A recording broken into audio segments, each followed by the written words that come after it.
son más identificables los roles.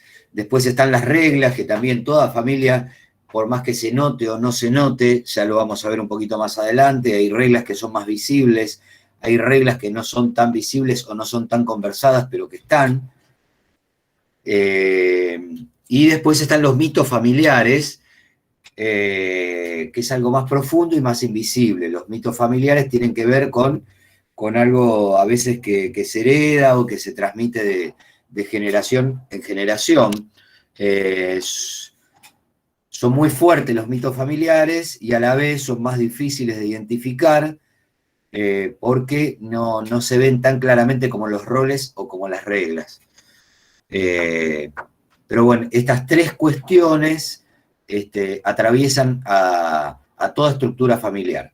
En toda estructura familiar ustedes van a poder identificar roles, reglas y mitos familiares. Esto es lo que va a estar siempre presente en una familia. Después, como ya dije en anteriores oportunidades, si bien cada familia, siempre tienen que tener en cuenta que si bien cada familia se parece una con la otra, depende de la situación que estén pasando, hay patrones que se van a repetir siempre en las conductas y en estas relaciones en el sistema familiar, pero a la vez nunca hay que dejar de olvidar que cada familia o cada sistema tiene su particularidad. Si bien nosotros nos vamos a manejar con situaciones que ya sabemos, o que perdón, entró el perro. Si bien nos manejamos con situaciones que más o menos podemos prever de qué manera van a suceder, nunca tenemos que olvidarnos de que cada familia tiene su singularidad y que puede siempre pasar algo distinto. Eso como punto número uno. Minuchin, que lo leímos en la segunda o tercera clase, que es uno de los más destacados dentro de la teoría general sistémica, es el que dice que estos guiones en general se mantienen. Y habla de pautas transaccionales en el seno de la familia. Pauta se refiere a conductas o al guión, él habla de guiones, como si hubiera un guión en cada familia que se va escribiendo y que uno puede anticiparse un poco, de acuerdo a lo que haya pasado, a cómo va a seguir sucediendo ese guión. Él dice que en toda pauta transaccional en el seno de una familia son mantenidas por dos sistemas que rigen un poco la estructura familiar. Por un lado está la interacción de la pareja, que rige de alguna manera lo que va a ser esta estructura familiar, y que esto se define en general en relación a los hijos y las jerarquías que se van estableciendo. Minuchin dice que debe existir una jerarquía de poder en la que los padres y los hijos poseen diferentes niveles de autoridad.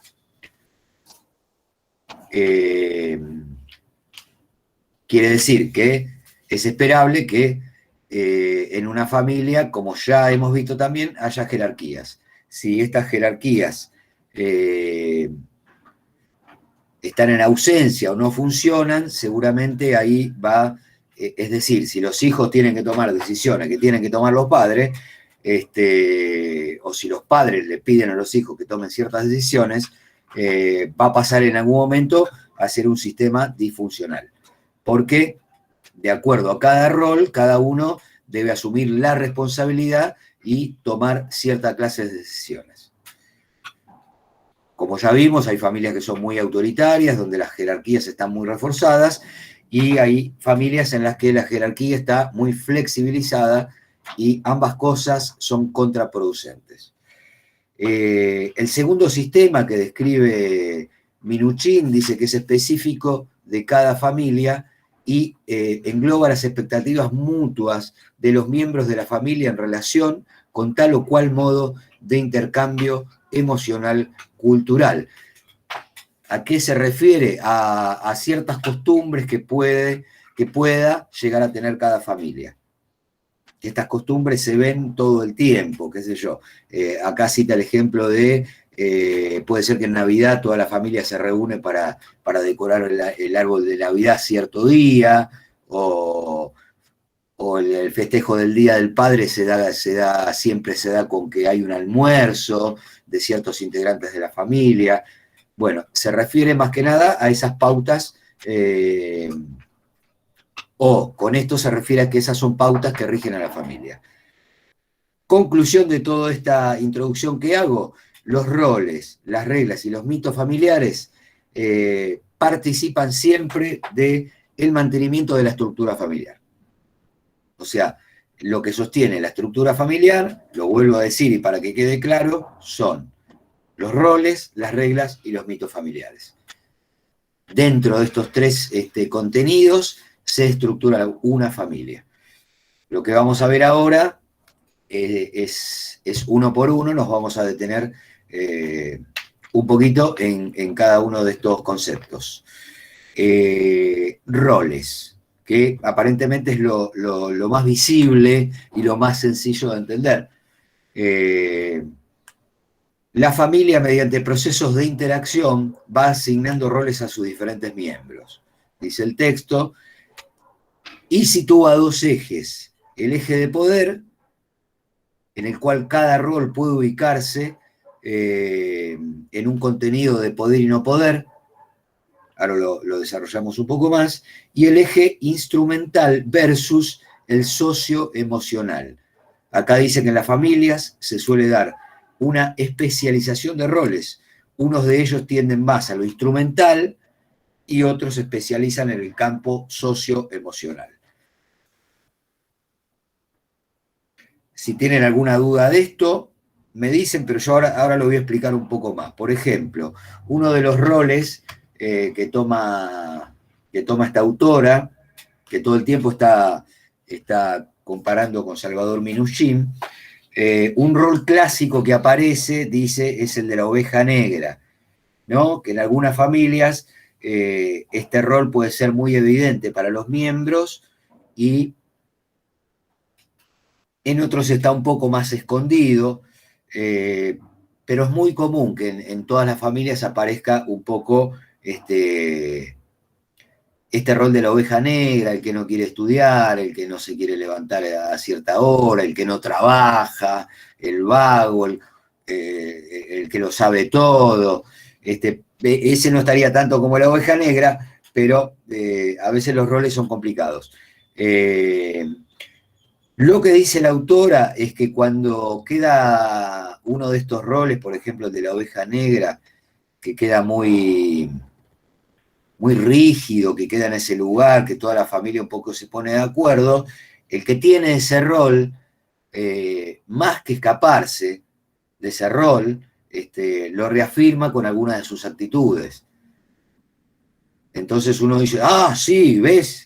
Que siempre es el que arma lío, y el que le dicen que arma lío, capaz que se pone a armar líos peores, y entonces se empieza a dar una cuestión de disfuncionalidad en la familia y de rigidez, porque no se pueden correr de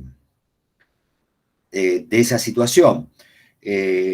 Acá dice que en otras familias este mismo rol puede ser designado de manera mucho más sutil, lo que yo le estaba diciendo, sin expresarse abiertamente, es la oveja negra, pero sutilmente influyendo en que esto suceda así.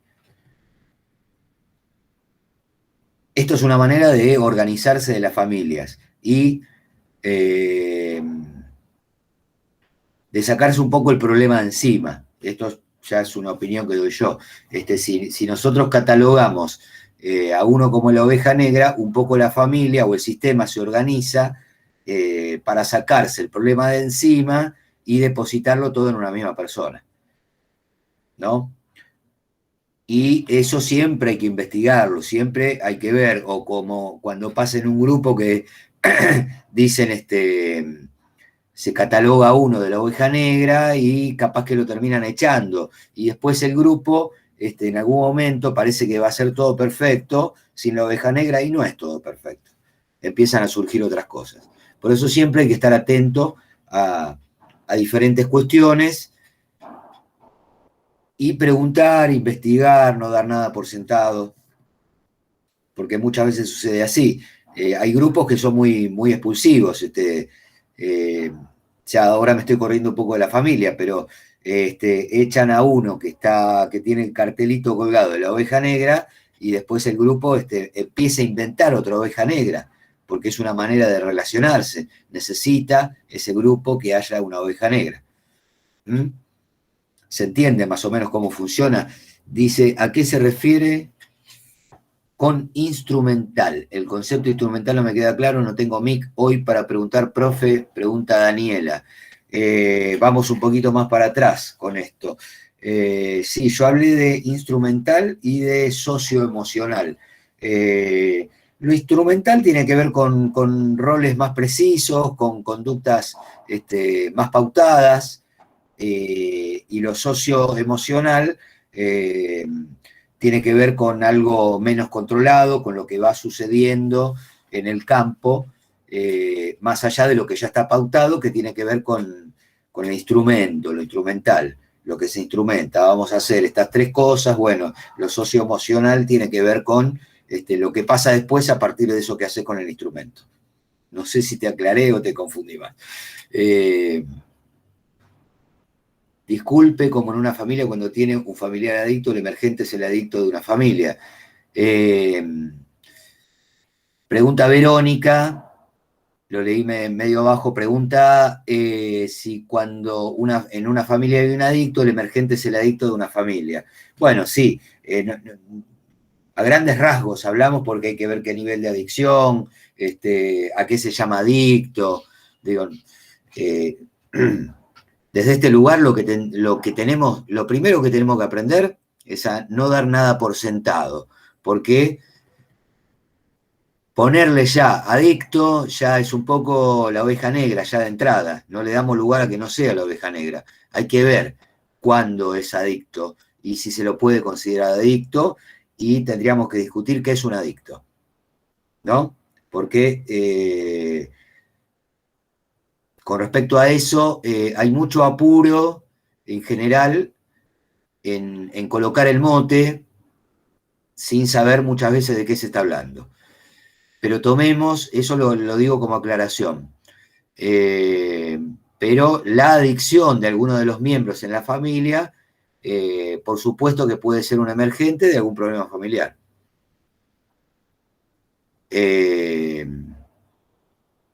Problema de consumo no adicto, dice. Bueno, son todas cosas a conversar.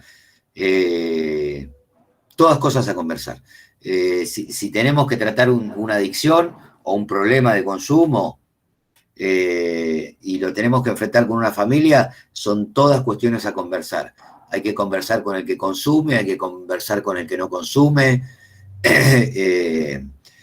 y esquivar por todos los medios de ponerle título a las situaciones. Lo que importa es cómo la gente vive lo que le pasa. El problema está ahí, porque alguien que en la misma situación lo puede ver como un problema y otra persona no lo puede ver como un problema. Entonces, el tema no es la adicción, en primer caso, o el problema de consumo, o lo que sea, sino cómo uno lo está viviendo ese problema. Eso es lo primero. Porque Andrea, digo Andrea porque las tengo acá, Andrea y Patricia están enfrentadas, pueden estar pasando por una situación muy parecida y a Andrea le puede preocupar muchísimo y a Patricia capaz que no le preocupa nada. Entonces, el problema es cuando algo nos empieza a generar problemas. ¿Se entiende este punto? Eso es lo primero antes de ponerle un rótulo a la cosa. Ponerle un rótulo a la cosa no nos va a ayudar de mucho. O sea, nos va a tranquilizar en un primer momento, pero lo que más nos va a hablar de la situación es poder hablar con las personas, a ver cómo lo están viviendo y qué están sintiendo con respecto a eso. En el caso concreto de una adicción muy fuerte, sí, seguramente está hablando de alguien que está procesando una angustia o algo que no puede hablar o algún problema familiar, que a veces suelen ser de años y que bueno, y que sí, se expresa como un emergente en la adicción. Eh, seguramente. Eh, y hay que ver qué otros tipos de adicciones puede haber en la familia o qué situación a esa persona eh, lo llevó a buscar una salida por ese lado. Pero, Pues sí. puede ser también por alcohol, profesor, porque a veces también hay muchas cosas u otras.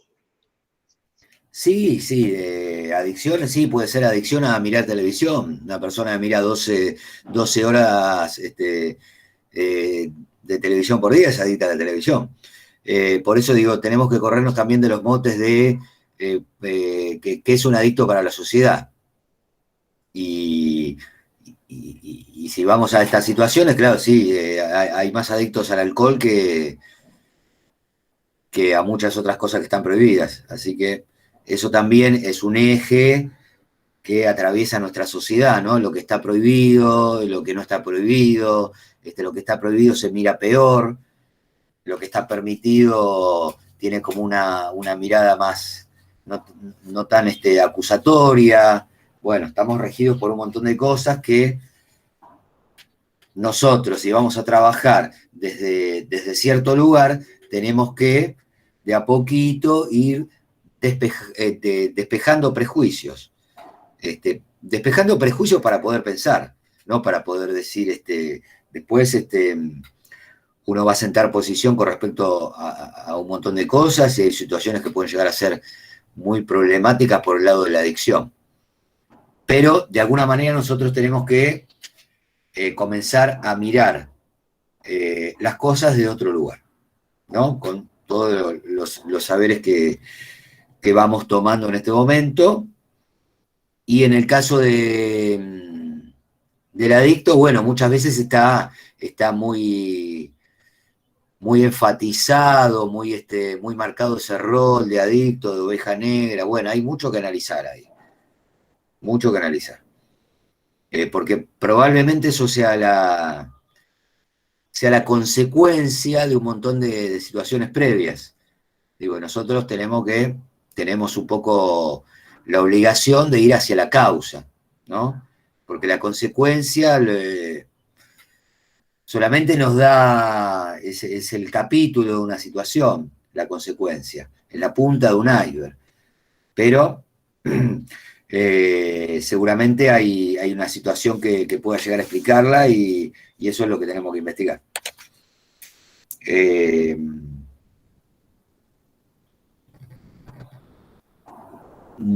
sí, sí, sí, muchas veces, en general sí está todo estigmatizado y eso es un problema, porque lo que está estigmatizado está rígido, no tiene movimiento, entonces parece que no se puede pensar. Eh, acá habla la autora de los roles en la interacción familiar. Ella dice que en una familia funcional, va a hablar de familias funcionales y disfuncionales. En una familia funcional los roles organizan las interacciones familiares y dotan de sentido las conductas de sus miembros.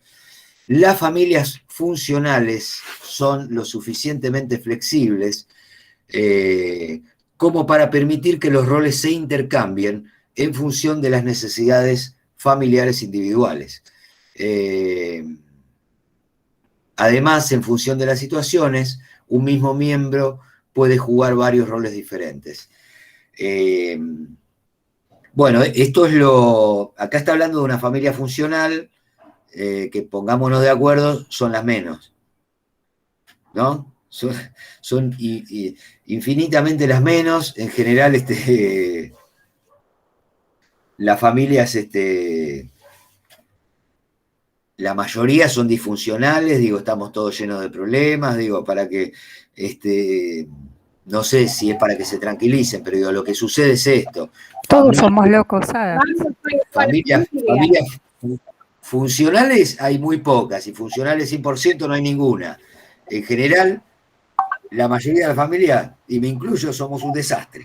Estamos lidiando, tenemos momentos de funcionalidad. Todas las familias con mambo. ¿Quién gritó ahí? No escuché. Todas las familias con el mambo. Todas las familias, digo, con algún mambo.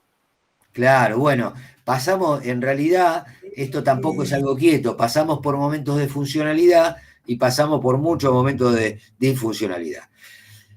Pero, como el apunte también se refiere a lo que sería una familia funcional, y es precisamente esto, en que los roles sean más o menos flexibles, en que haya un rol de cuidado y que no lo ejerza siempre el mismo, y que cada uno puede estar dispuesto a jugar y aceptar roles diferentes. Un padre que toma decisiones y que por momentos es autoritario, pero que también consulta y tiene en cuenta las opiniones de todos. Eso sería lo más deseado y una familia funcional. Lo relaciona mucho con la paternidad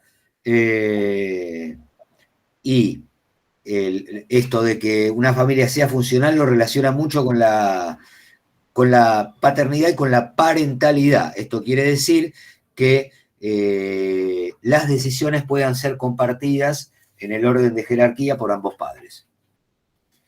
Cuanto más puedan ir decidiendo y tener una armonía entre los padres, el sistema y la familia va a ser más funcional.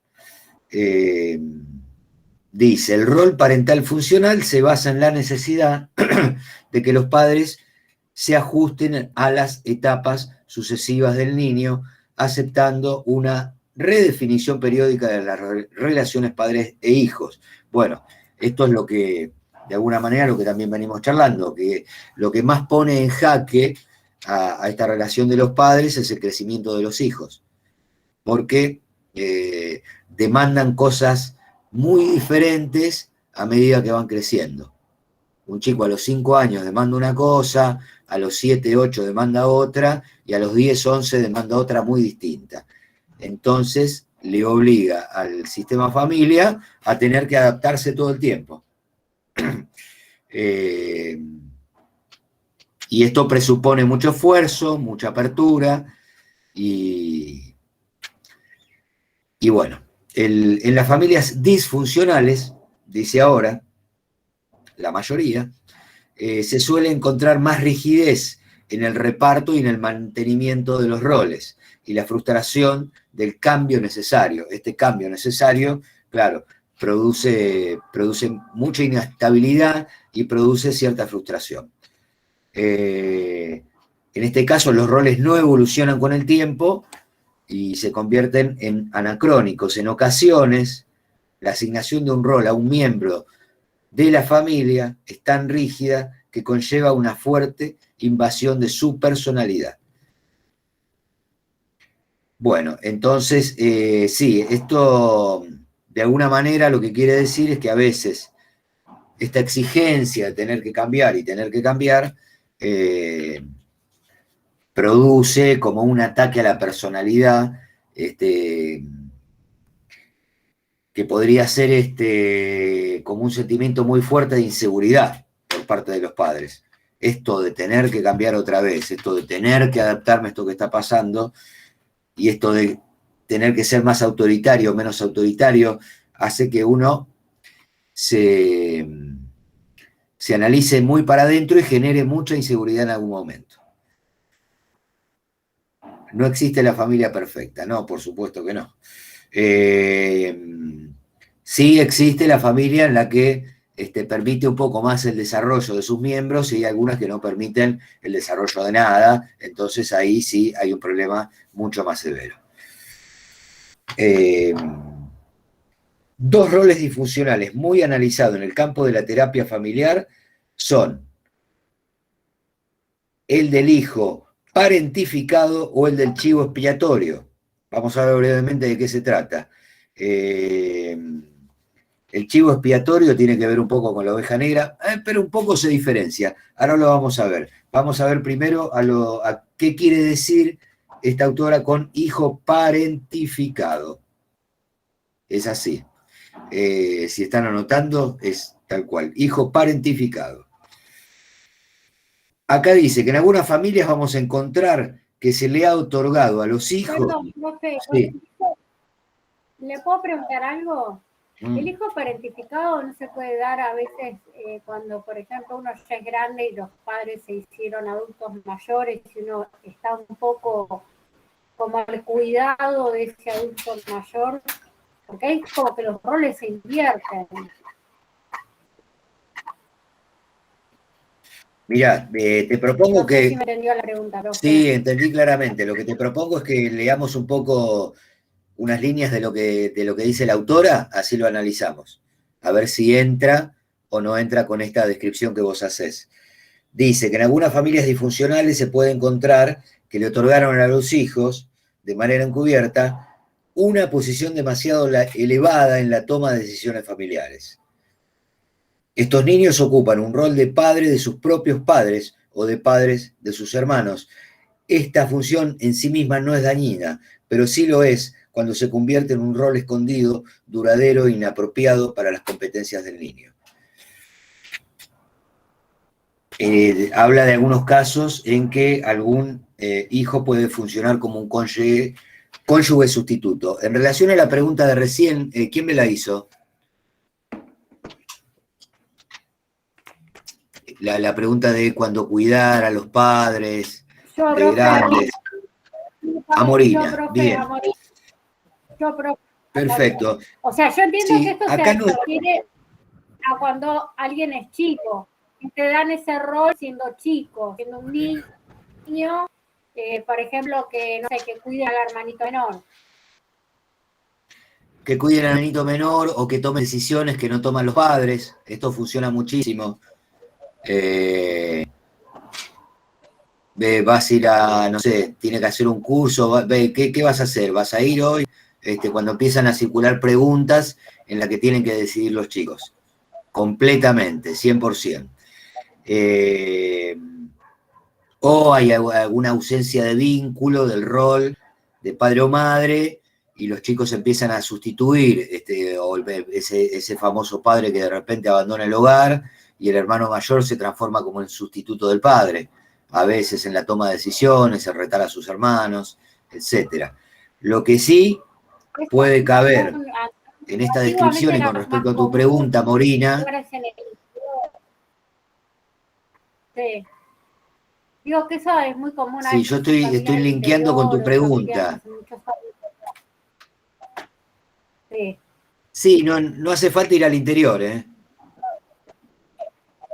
No, pero digo que era muy común hace mucho tiempo y como no, sigue siendo completamente... Era mucho más común. Sigue siendo ahora muy lo vemos común. como algo patológico, pero digo que ahora lo vemos como patológico, pero antiguamente era como algo cotidiano. A eso voy. Y ahora se sigue dando, pero lo vemos como algo más patológico. ¿Y por qué? ¿Y de dónde sacás que antes no era patológico? No, digo, siempre fue patológico, pero que no se veía como algo patológico, se naturalizaba. Como se naturalizaba la violencia de género o como se podía patologizar otras cosas. Sí, la violencia de género es otro tema. Bien. Naturalice lo que esté bien. No, pero digo, hay textos que yo estoy leyendo, o la teoría general, digo, se está hablando desde 1956 de esto. Y anteriormente se hablaba en el psicoanálisis. Yo creo que capaz vos no lo veías de una manera y ahora lo estás viendo de otra. Eso no quiere decir... Claro, porque a veces uno cree que lo que le pasa a uno es lo que pasa en la realidad de todos. Ojo con eso. Digo, que vos ahora estés haciendo una apertura de mirada sobre la situación. Era un clásico, ¿viste? Yo, por ejemplo, mis abuelos Mi bisabuelo, por ejemplo, se vino de Rusia con una mano atrás y la otra adelante, chiquitito, a cargo del hermanito menor. Llegó acá, no sabían el idioma, o sea, y bueno, él estaba a cargo del hermanito. Estoy hablando del principio del siglo pasado. Lo metieron en un barco a venir a la Argentina para salvarse de la pobreza de Rusia y llegaron acá sin saber el idioma. Y el de 7 años estaba a cargo del de 5, un horror. Claro, sí, eso es una historia particular y tiene que ver también con nosotros, con muchos que llegaron en los barcos. Por supuesto que a través de los años la historia va cambiando y los roles se van modificando. Yo creo que ahora existe mucho esto de que los hijos decidan, que capaz que antes la cuestión era más autoritaria y más rígida. Incluso el padre, si estaba, se sentaba en la cabecera. Digo, hay algunas cosas que se van modificando, pero esto sigue funcionando. Lo del hijo parentificado, capaz que antes más se daba en esta cuestión de los roles muy mezclados, y ahora se da en cuanto a que los hijos toman más decisiones o que hay más ausencias. De todas maneras, ausencias de ocupación de rol como padre, como madre, o digo, esto se dio de una forma en aquella época, se da en esta época, en aquella época porque venían de los barcos, ahora porque se divorcian cada 10 minutos, digo, pero siempre queda como una ausencia que anda dando vuelta y que un hijo muchas veces tiene que ocupar un lugar que no es el que le corresponde. Profe, y lo Yo también me hice cargo de mi hermano. Claro, ves, Daniela dice, yo también me hice cargo de mi hermano y no soy del siglo pasado. Aunque acá pone en duda, Agustina le dice que capaz que sí, que sos del siglo pasado. Bueno, una charla interna, buenísimo. Pero bueno, vieron como digo, sea o no del siglo pasado, sea lo que dice Amorina o de esta época, esto funciona.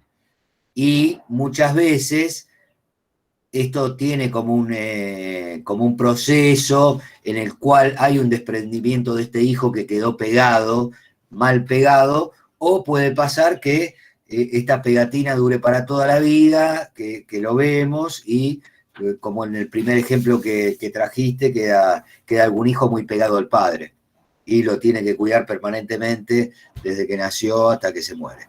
Esto también son situaciones que se ven. La otra situación era el chivo expiatorio. Acá dice que las familias que tienen grandes problemas designan a menudo un chivo expiatorio. Por lo general, esta persona designada para servir de chivo expiatorio es un hijo. En general, en la generación y mantenimiento del rol del chivo expiatorio, giran y participan simultáneamente otros miembros de la familia. Es un poco parecido a la oveja negra, nada más que el chivo expiatorio en una familia en general es el hijo. Hay uno que estudia, que le va bien en la universidad, hay otro que esto, y siempre hay alguno que queda como que el que se equivoca en todo. No siempre sucede, pero muchas veces lo vemos. Y en general lo que sucede es que cuando aparece algo así, todas las familias con más o menos sensibilidad se ponen de acuerdo en que esto es así. Y el problema es que cuando te ponen un mote, después es muy difícil sacarlo. Ese es el gran problema. Cuando a alguien le pusieron un mote, hay que laburar como loco para sacarlo. Profe, esos dos roles, ¿no? ¿Es porque la persona necesita atención, porque está necesitando atención, o no sé cómo se puede explicar? Que se siente mal y necesita que le hagan caso, porque muchas veces la familia se piensa que está todo normal y bueno, esa persona está sufriendo, pero no lo dice. ¿Puede ser eso? Mira, uno de los temas es ese, que las familias tienden a creer que siempre está todo normal. La palabra normal es un enemigo. No, pero está bueno que lo traigas. Está bueno porque nos permite pensar. La palabra normal es un enemigo. traten de erradicarlas de sus vidas. Entonces lo digo yo, porque lo normal, ¿quién lo construye?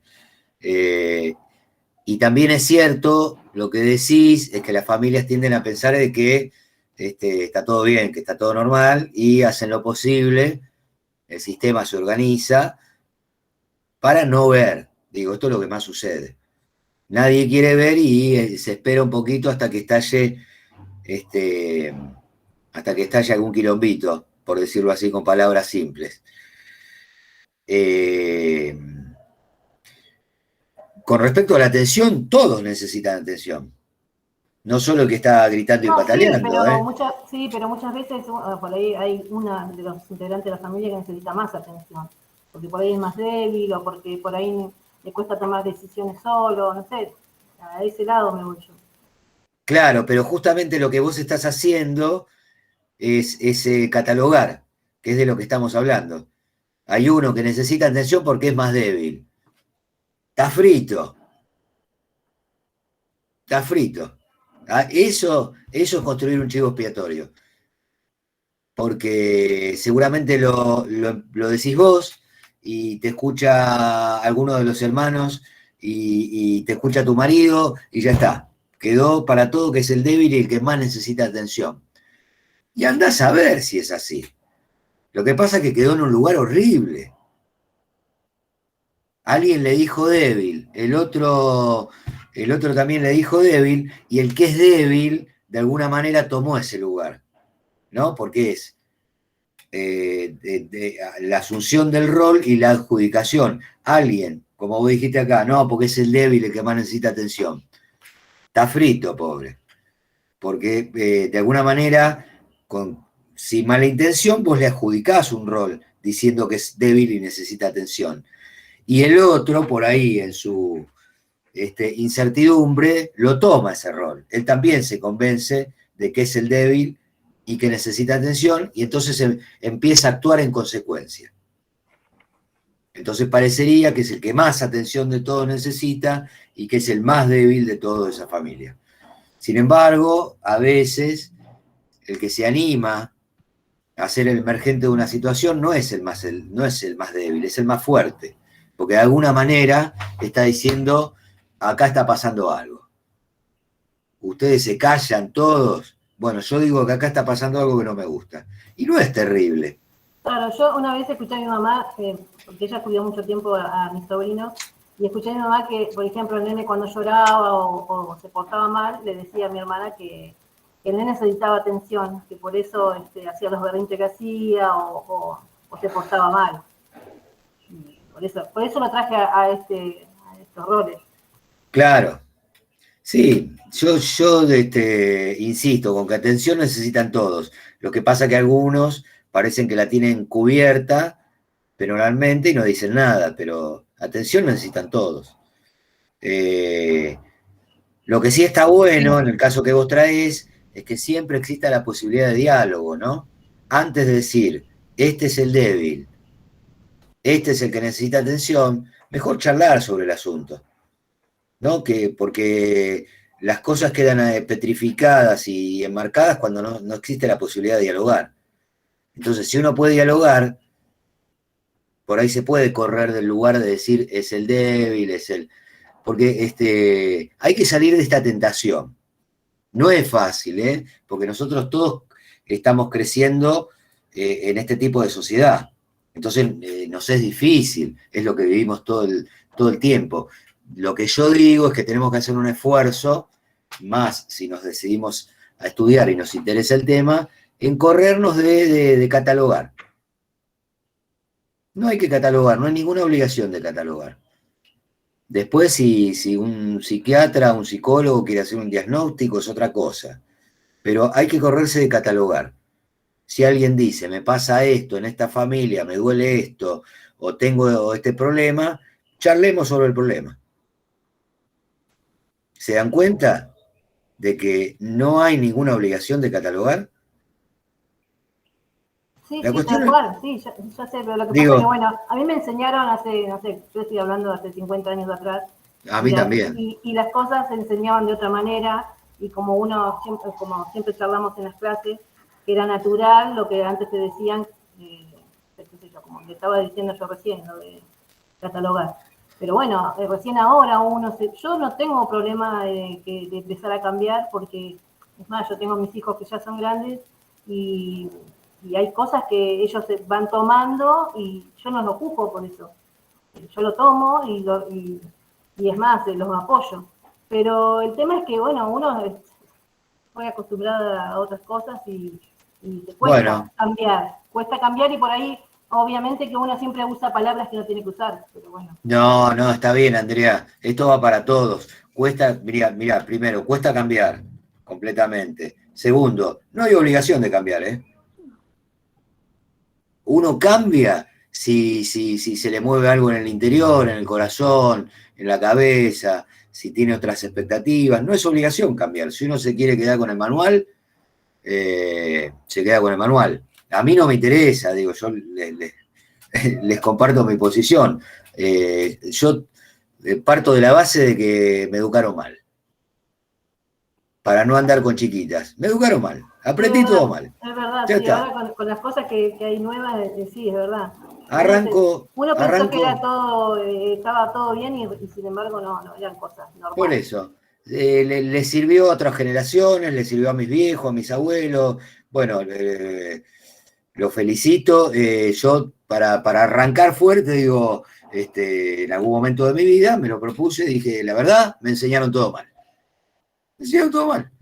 Y bueno, por lo menos voy a ver qué pienso yo con todo esto que me enseñaron, qué hago, ¿no? Porque por ahí se pueden ver las cosas de otro lugar. Por lo menos uno se puede dar la oportunidad. A mí me pasó de que me hayan dicho, soy epiléptica, y me tocó responder, no, soy Ana Clara y tengo epilepsia. Claro, bueno, sí. Sí, primero que todo sos Ana Clara, claro. Sí. Claro, bueno, sí, es un poco el ejemplo que hablábamos con Andrea, esto de que te ponen un cartelito en la frente, parece que te lo ponen, ¿viste? Es la epiléptica, es el débil, es el que necesita atención, es el adicto, es el... eso no nos deja pensar, ese es el problema. No nos deja pensar. Y ustedes eligieron una profesión que no se sabe para dónde va a ir, que les va a tocar hacer y que es una profesión en la que está bueno pensar. Total, pensar es como hacer gimnasia es como ir al gimnasio con la cabeza, está bueno. A medida que uno va pensando y va mirando las cosas de otro lugar, empieza cada vez a mirar las cosas de otro lugar y eso está bueno. Es como tener más herramientas. Pero como punto número 1, como base, ya que estamos hablando de los roles, primer ejercicio, que lo pueden usar tanto para cuando les toque intervenir o para la vida diaria de sus familias, eso, correrse de catalogar y darle más espacio al diálogo, a la pregunta sin saber, que estuvimos trabajando 2 teóricos atrás, o 3. La pregunta desde el no saber, ¿no? Porque si yo pregunto desde el no saber, me libero de eso, tener que, por un lado me libero de tener que poner un rótulo, y por otro lado pregunto y me abro a la respuesta que voy a escuchar. Porque si pregunto desde el saber, por más que me hablen, yo ya tengo la respuesta más o menos preparada y capaz que no escucho muy bien. Acá habla la autora de reciprocidad entre los diferentes roles. Bueno, es un poco lo que venimos hablando. Dice, una persona a la que se le atribuye determinado rol suele verse coaccionada a comportarse de una manera que concuerde con el rol que se le ha asignado. Esto ya está conversado y explicado. Lo cual confirma la validez de la atribución original. Por ejemplo, si un hermano tiene el rol de responsable, toda la familia va a anticipar que ante determinada circunstancia se comportará de manera responsable. Bueno, eso es una presión también, ¿no? Cuando te catalogan de responsable, hace todo bien, siempre le va bien el estudio, tenés una presión después que no podés fallar. Digo, es la inversa de la que conversamos recién.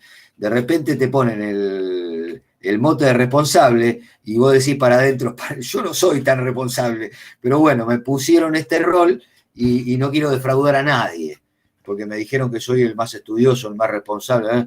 Y ese responsable anda con una presión terrible.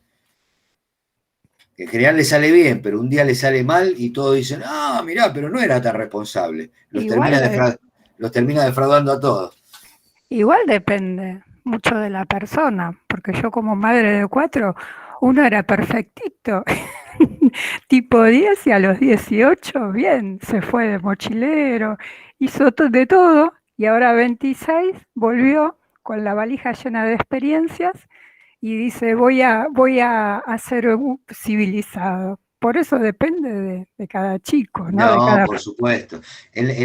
Por supuesto, Mónica. En los roles siempre funciona esto que charlamos un ratito.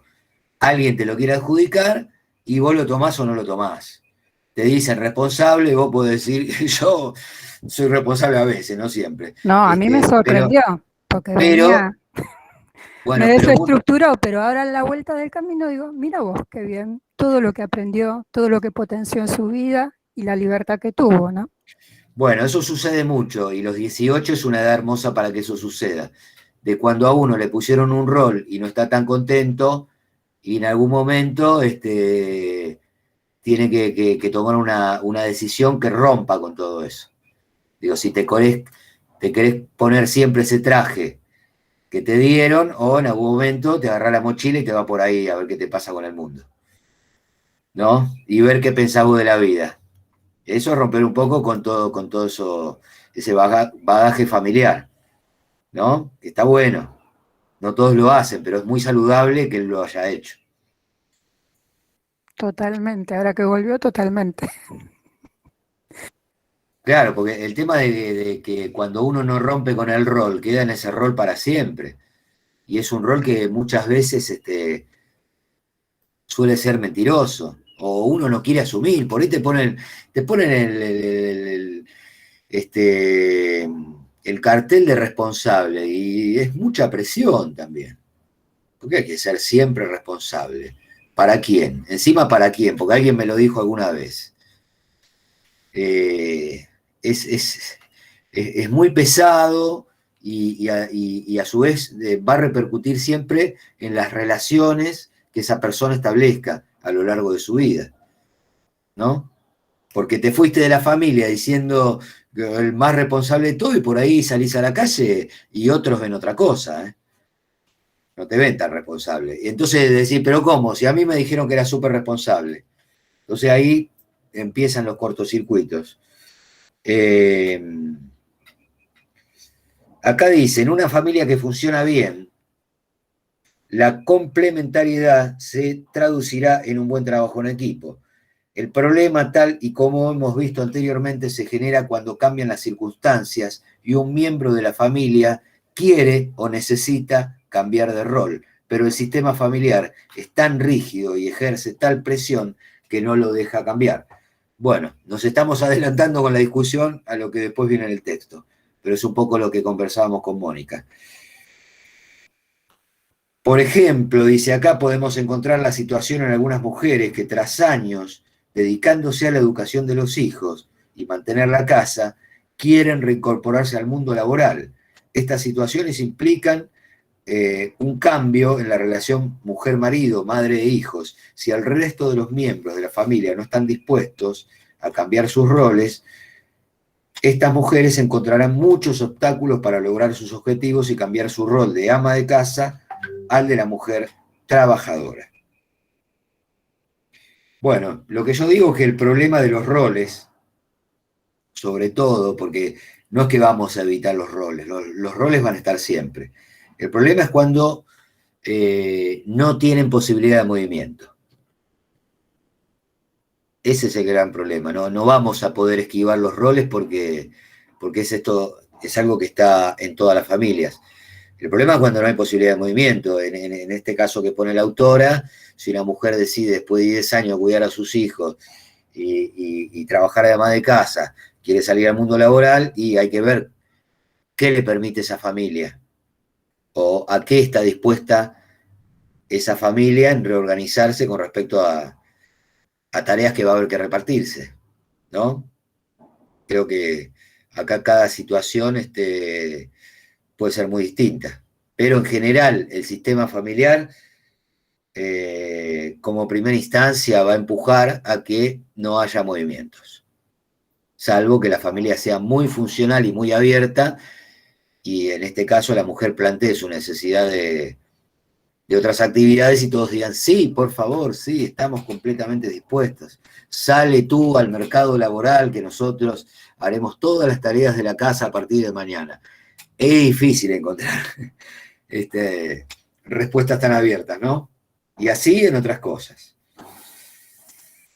Acá, a ver, una pregunta de Ana Clara. Dale que vos sos fuerte y llega el momento que uno se permite ser débil porque lo convencieron de que es fuerte y se guarda todo lo que le pasa. Bueno, sí, bueno, guardarse todo lo que le pasa va en contra de lo que venimos hablando. Justamente se trata no de ser fuerte, no de ser débil, sino de poder establecer una conversación. Además es un mito eso de que este es fuerte y el otro es débil. Si nos ponemos a pensar en la historia de cada uno, en momentos hemos sido fuertes y en momentos hemos sido muy débiles. Digo, creo que a todos nos pasa eso. Cuando estamos débiles, por ahí necesitamos del apoyo de alguien y de que ese otro no nos vea siempre como, porque si el otro nos ve siempre como fuertes, el día que nos tiene que dar una mano, dice, no, ¿para qué le vas a dar una mano si este es fuerte? ¿Y quién es fuerte todo el tiempo? No sé, el increíble Hulk. Pero el increíble Hulk, en general es otro, dura un ratito el increíble Hulk. Es decir, que el problema, como siempre, es cuando los roles quedan demasiado rígidos. Vengo lento y quiero llegar a los mitos.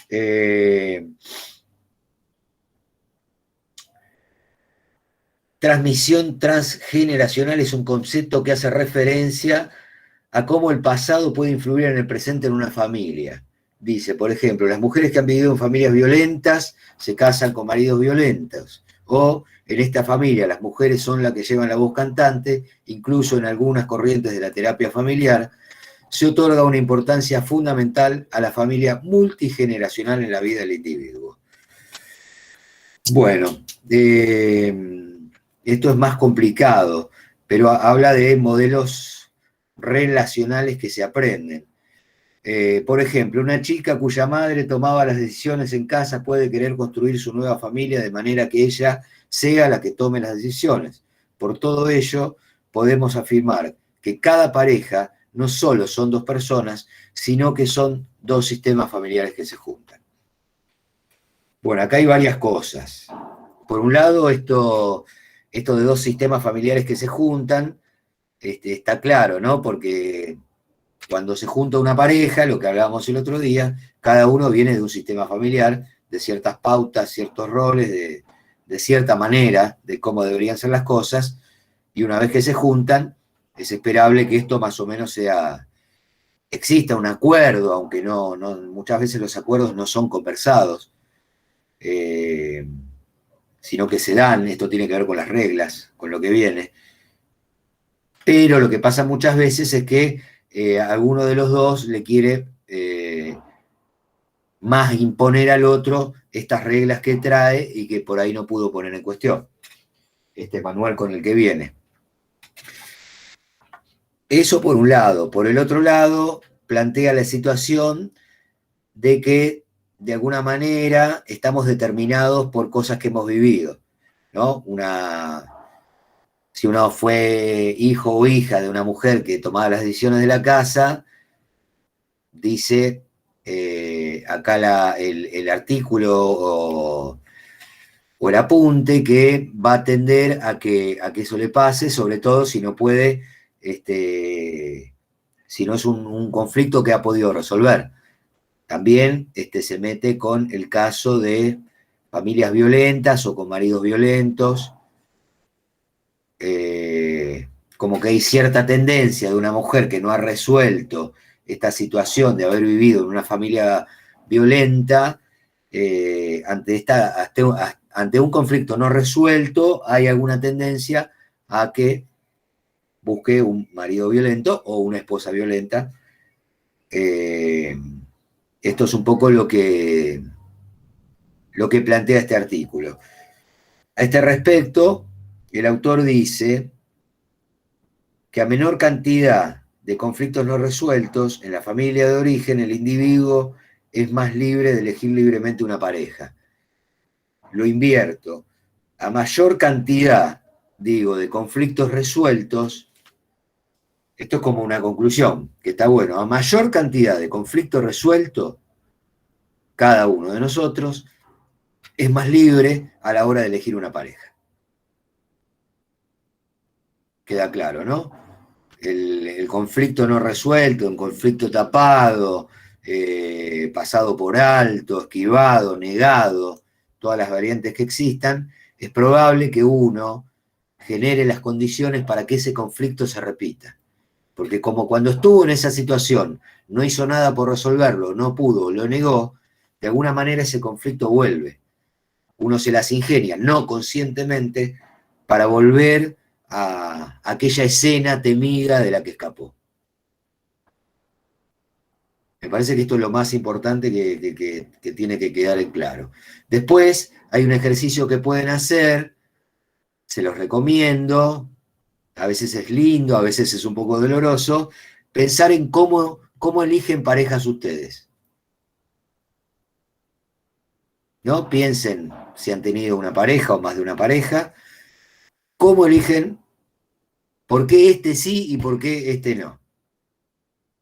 O por qué esta sí o por qué esta no. Piénsenlo porque... ¿Eh? Por el color del pasaporte. Bueno. Claro. Yo sé por qué elegí el mío. Yo ya lo tengo asumido.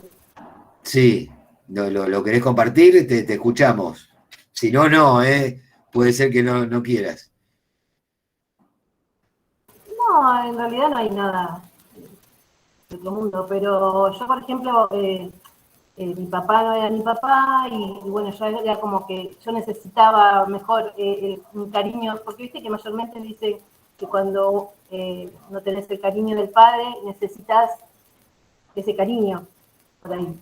Y bueno, mi marido siempre fue muy cariñoso conmigo, me apoya mucho, es más, con todo esto que estoy haciendo, siempre me ayudó con los chicos, así que es como que encontré lo que no tenía antes, el apoyo de mi papá, por ejemplo. ¿Qué características tenía tu papá? 2 o 3 características. Bueno, cero cariñoso, no era mi papá tampoco, porque el verdadero no lo conozco. Y bueno, eso. Y bueno, por ejemplo, otra de las cosas es que, por ejemplo, mi hermana, la que sigue, sí es hija de él, y bueno, era la preferida, era la más estudiosa, la más viva, todo, así que era como que... bueno. Estaba un poquito a un costado. Bueno, está, el apunte entonces describe bastante bien esto de los carteles puestos a la gente. Sí, a mí bueno, me pasó que cuando leímos este artículo con la profe, yo me di cuenta que mi mamá no había resuelto esto que usted está diciendo y repitió patrones. Porque yo después, reconstruyendo la vida de mi mamá, había sido muy torturosa, un padre terrible, y siempre eligió el plano de callarse, siempre como que la mujer no tenía voz ni voto en la casa. Y yo me busqué un marido completamente, yo soy distinta, yo a veces me parece que soy bastante mandona para mi gusto, pero bueno, y mi marido me ayuda un montón, a diferencia de mi viejo, que no era un hombre que no colaboraba en la casa, que no le daba lugar a mi madre. Entonces yo busqué un patrón distinto soy muy distinta a lo que era mi madre. Aunque me gustaría tener el carácter de ella, porque era una persona muy tranquila. Bueno, esto que dijiste, Agustina, es una, digo, lo traigo, ni voz ni voto, dijiste. Bueno, ahora estamos hablando de roles, pero eso es una regla. Esas son unas reglas, estas cosas que suceden en la familia, que nadie acuerda, pero que suceden. Vos dijiste, mi mamá, mi vieja no tenía ni voz ni voto. Bueno, eso es una regla. Seguramente que no se habló al principio, pero se sabía que era así y todos lo tomaron como que era así. Y con respecto a lo otro, sí, bueno, uno, en la elección siempre hay algo en relación a la falta, pero también tiene que ver con conflictos que uno haya podido superar o no en la elección de la nueva pareja. Mi marido es muy parecido a mi papá y a la vez bastante diferente, dice Marcela. Bueno, estaría bueno que vos supieras en qué es parecido y en qué es diferente y en qué te gusta que sea parecido y en qué no te gusta que sea parecido. Ese es un buen mapita que puedes armar. Y con diferente también, en qué te gusta que sea diferente y en qué no te gusta que sea diferente. Eso nos ayuda a conocernos y ayuda en relación a la elección que hacemos, ¿no? Que a veces parece sencilla, pero es bien misteriosa. Sí, lo voy a pensar. Pero sí, es muy parecido, bueno, obviamente en lo que es trabajador y todas esas cuestiones, que me da mucha seguridad. Y a la vez, esto de salir de las rutinas, que también está bueno a veces, es lo que más me llama la atención y lo que más me gusta, desestructurar un poco. Está bueno saberlo, hay que saberlo. Que es como preguntarse una sinceridad así, bien fuerte con uno mismo tiene que ser. ¿Por qué lo elegí? Porque a veces uno tiene un catálogo de 6, 7 cosas, pero hay una o dos que son las centrales. ¿Por qué elijo las parejas que elijo? O lo pueden personificar en alguno en particular. Profe, yo primero elegí sin haber resuelto y después en la segunda vuelta resolví. ¡Ah! O sea, bueno, eso, los que eligen mucha pareja, entre los cuales me incluyo, que he tenido varias elecciones ya, va cambiando la elección. Sí. ¿Viste que va cambiando? Porque cuando me casé con el papá de mi hija, mi papá es, violento, alcohólico, mis papás se separaron Bien. cuando yo era adolescente. Una persona que tenía sus cosas buenas también, pero, o sea, hablando de lo negativo, esto de la denigración, de la violencia, del machismo, sí. ¿no? Sí. Y de repente elegí una persona con esas características. Tu primera elección. Claro, o sea, parecía todo, por lo general la persona violenta siempre es, al principio parece agradable, el conquistador, el que te endulce y te envuelve, y claro, después sí. es como que, cuando realmente conoces a la persona te das cuenta que todo eso era una pantalla y cuando empiezan las agresiones verbales, físicas, psicológicas y demás, yo ahí me di cuenta que había repetido un patrón, que había algo que no había resuelto. ¿Y lo pudiste pensar en ese momento? ¿Lo analizaste? Sí, lo analicé. ¿Te pudiste decir, mirá, me escapé de mi viejo, y me busqué solita una cárcel igual? Exacto. Así que bueno, lo bueno es que pude salir, que pude identificar porque ese lugar donde estaba y pude salir de ahí, y después, cuando elegí mi pareja, con la que estoy ahora ya van a ser 4 años, nada que ver, todo lo contrario, una persona compañera, o sea, que machista cero, o sea, en la casa hacemos todo juntos, o sea, nada que ver, o sea, todo lo opuesto, ¿no? O sea, una persona que me anima, que me alienta, ¿viste? Como que a veces me dice, vos no te das cuenta que donde vas, no sé, sos luz, me dijo una vez, no sé, que donde vas brillás, y yo me quedé yo, o sea, como diciendo, tantos años que me dijeron que era una, no sé, una tarada, que no tenía nada en la cabeza, y qué sé yo, que te digan así, como que hasta te sorprende, y bueno, claro. y ahí me di cuenta que cambié el patrón, porque resolví. No te lo crees. Lo que pasa es que cuando sos chiquito y te están diciendo todo el tiempo que no servís para nada, bueno, eso entra, viste, es un avión a chorro. Entra y queda muy grabado. Después hay que laburar mucho para con eso. No es que uno cambia. Incluso el primer impulso es a negar y a no meterse con eso, porque eso representa un dolor. Pero bueno, lo único que nos puede dar un aprendizaje es atravesar el dolor. No quiero ser tan drástico, capaz que se puede aprender de otra manera, pero en donde más uno aprende es cuando atraviesa un dolor. Eso Sí, y lo bueno también es, yo digo, a veces pienso, ¿no? Mi papá fue de esa manera, no sé cuál fue la infancia o lo que habrá pasado en su familia, porque todo se va trayendo, ¿no? Y yo lo quiero, lo amo un montón a mi papá, pero aprendí a ponerle límites y a no dejarme que eso me afecte, ¿no? O sea, poner un stop, o sea, hasta acá te dejo. Antes quizás lo permitía, ¿no? Sí. Pero uno después, cuando va resolviendo, vas aprendiendo a eso, ¿no? A decir, no, o sea, antes te dejaba que me denigres, ahora te pongo el freno. Sí, si hablamos de funcionalidad o de cosas que tienden a la perfección, lo ideal es ir encontrando el modelo o lo que uno necesita, porque a veces también se actúa por contrapartida, ¿no? Decir, bueno, mi mamá me trató siempre mal, entonces yo a mi hijo le voy a dar todo. A mí no me dieron nada, yo le voy a dar todo. Ojo, porque eso también es jugar con los opuestos. Estamos compensando con un hijo aquello que me pasó.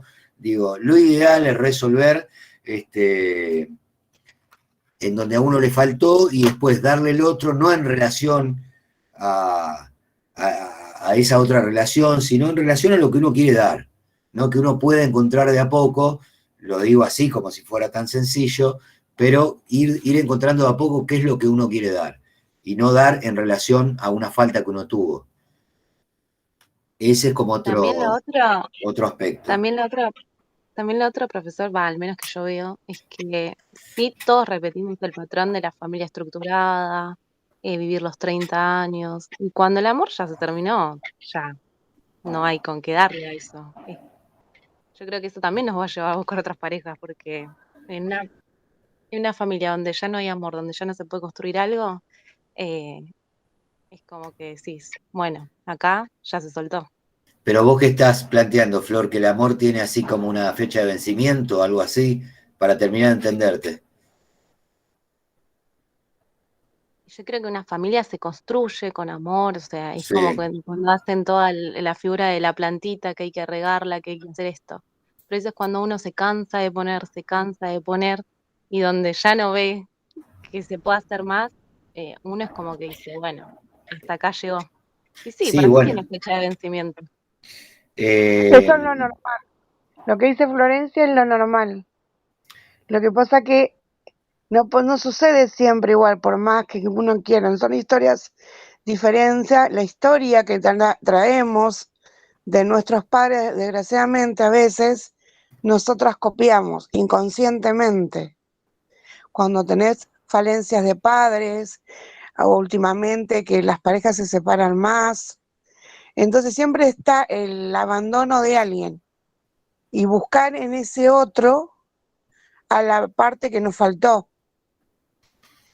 Y si uno no lo resuelve, un psicólogo una vez dijo que uno no vale salir de las terapias corriendo, porque van a seguir los problemas siempre en el mismo lugar, hasta que uno no lo resuelve. Pasa con los hijos, por ejemplo. Los hijos a veces nos creemos que los tenemos nosotros, que son nuestros, y desgraciadamente los tenemos que hacer volar. Pero bueno, los vemos tan así, tan inofensivos, tan que les faltan cosas, porque a nosotros nos faltó. Claro, bueno, hay que ver lo que uno ve y hay que ver lo que le pasa al otro. igual los hijos si tienen que volar, vuelan solos. Nadie tiene que hacer volar a nadie, María. Ten en cuenta eso. Exacto. Y con respecto a lo que, porque no terminé con lo que había planteado Florencia, creo que estaba más del lado de lo que ella planteaba del amor, del amor pareja, más que nada, digo, teniendo en cuenta el sistema familiar, digo, y bueno, se tiene que mover todo ese sistema para que la cosa funcione. Pero vos lo planteas, digo, porque el amor a los hijos no tiene fecha de vencimiento, calculo, es un amor más ineterno. Ese amor es inconmensurable. Por eso.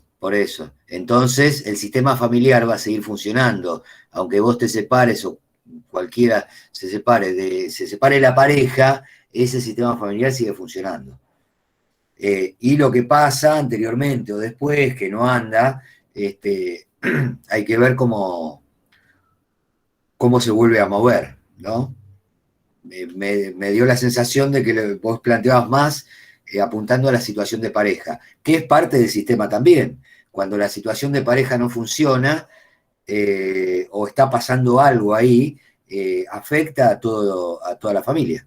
Esto también, digo, si la pareja se está sosteniendo sobre algo... A ver si las chicas me acompañan, pero yo creo que a veces, la mayoría de las veces, el sistema de la familia se apoyan más en nosotras porque nosotras es como que aguantamos, solapamos, es como que somos ese pilar, porque si fuese por la parte de los hombres, o sea, somos como siempre nosotras las que tenemos que poner fin a las cosas, o yo veo que recae siempre en las mujeres el que funcione todo, o al menos Pero de mi porque lado es yo lo veo así. cultural, Flor.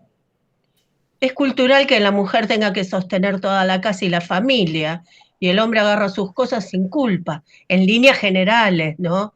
No podemos decir que todos los hombres son iguales, pero me parece que así No, no obvio, se no van a educaron. pensar que yo soy re Sí, pero anti-hombre. No, juraría que pero me profesor es parece que es hombre. la minoría de esos hombres. Pero es como cultural. Si yo tengo que hablar de mi época, bueno, obvio que la mujer no podía tomar decisiones y cada uno remaba su espacio como podía. Bueno, Aunque no haya maltrato, digo, ¿no? Siempre existe el maltrato, hay otro tipo de movilizaciones que al hombre se le permitía. Por eso las parejas funcionaban como funcionan hasta el día de hoy, perdón. Dejaron de funcionar, según Elena. No, está bien, no, pero van cambiando las parejas, digo. Sí, dejaron de funcionar con esa modalidad. Por eso, van cambiando. Es un poco y un poco. Un poco es Pero época. el que se separa a mi edad y se busca una pareja de la misma edad va a encontrar las mismas cosas. Discúlpenme Pues, porque no están, y en líneas generales no están reconstruidos. es lo que dije al principio de la clase de hoy. Hay patrones que se repiten o situaciones de vincularidad que se repiten, pero tengamos en cuenta que siempre hay algo que es distintivo, que cada encuentro con el otro es un encuentro. Eso no lo perdamos de vista, porque si no, es como resignarse demasiado. Yo no abono del todo esa teoría. Por más que te encuentres con una persona de tu misma generación, cada encuentro con el otro es un único encuentro. Después hay cosas que se pueden llegar a repetir, uno aprende con los años, uno aprende con la experiencia, y capaz que no se va a relacionar de la misma manera.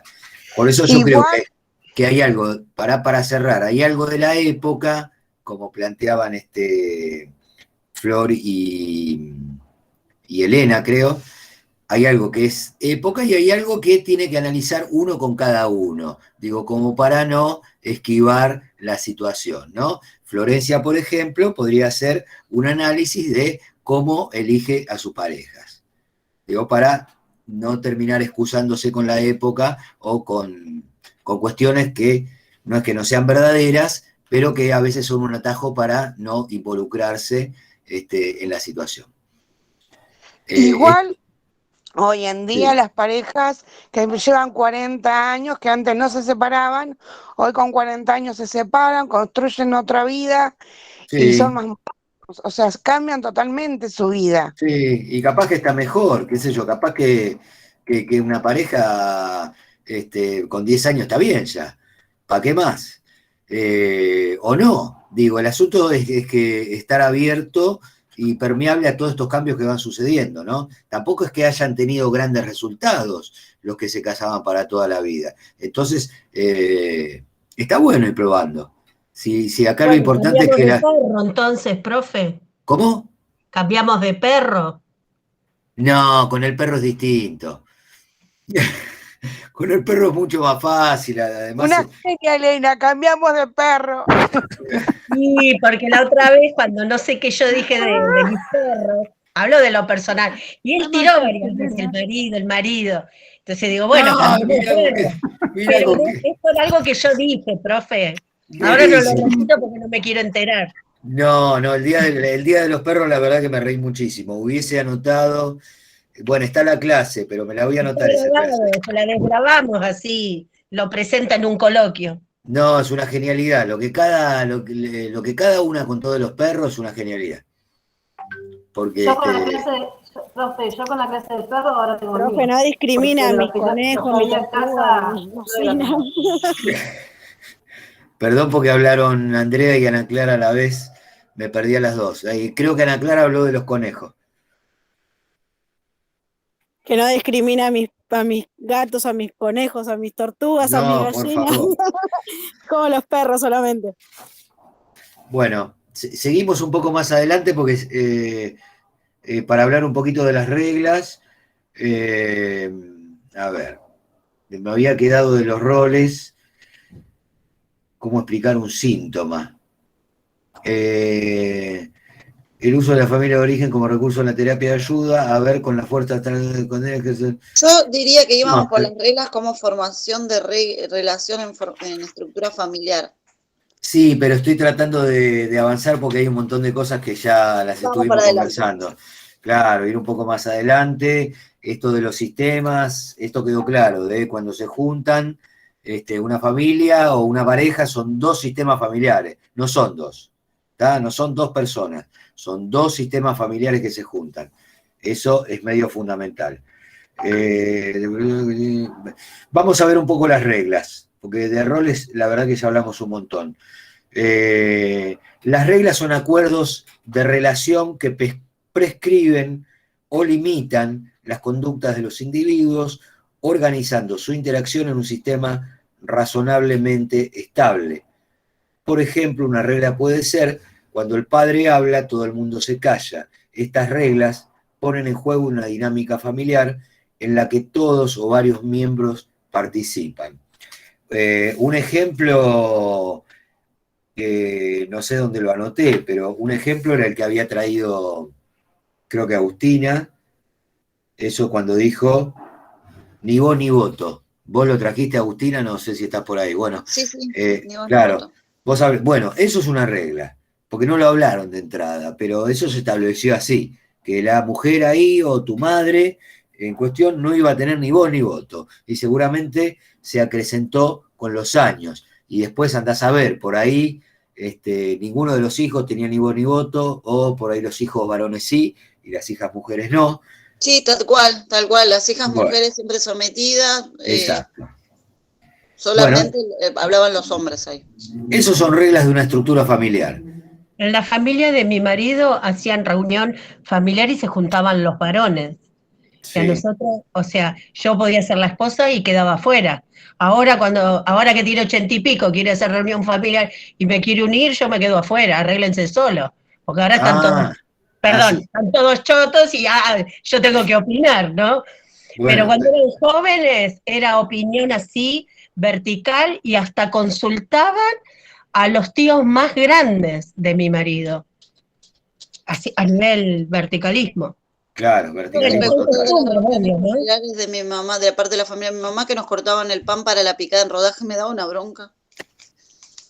Ahora, la desgracia que tuvo mi marido, que tuvo todas hijas mujeres y todas opinan. Así que, sí. Lo contrario a la enseñanza. Bueno, todas estas son reglas que van funcionando en la familia y que empiezan a funcionar porque en su momento seguramente esto no se cuestionaba. Al contrario, se iba como ajustando, incluso cada vez más nacían los hijos y los hijos varones iban a opinar y las mujeres ya tenían tareas de antes. Digo, bueno, hay muchas cosas que tienen que ver con Pero el también género. eso depende de los países y las culturas. Por eso, no todas las reglas tienen que ver con situaciones de género. Digo, muchas de las que estamos hablando tienen que ver con eso, porque efectivamente fue así, pero de acuerdo a la cultura puede haber otro tipo de reglas, peores que estas o no tan rígidas. Pero las reglas Porque hay son... culturas que Claro. son por milenias, porque no avanzan, siguen así estáticas. Sí, en general cambios hay, siempre hay cambios. En toda cultura, por más lento o más rápido, cambios hay. Eso es inevitable. Es inevitable que haya cambios. Todo cambia, mañana es otro día, nosotros crecemos, el pelo, tengo varios mechones blancos, antes no tenía, digo, cambios por todos lados hay, es inevitable el cambio. Lo que había planteado en, creo que la segunda clase. Hay dos cosas con las que no podemos hacer nada. Uno, que no vamos a morir. Otro es que los cambios que se producen. Cambios hay siempre. Y de lo que estamos hablando son de estas reglas. Ahora vamos a ver un poco el tipo de reglas que hay en toda familia, ¿no? Y que muchas veces, tomando los ejemplos que trajeron ustedes, ni siquiera se discuten. Son reglas que funcionan en esta familia y que es así. Los varones hablan, las mujeres se callan. O, etcétera. ¿Se entiende? O el perro ladra. O el perro ladra. Tengo acá uno ladrando, sí, sí. Acá habla de reglas reconocidas y dice...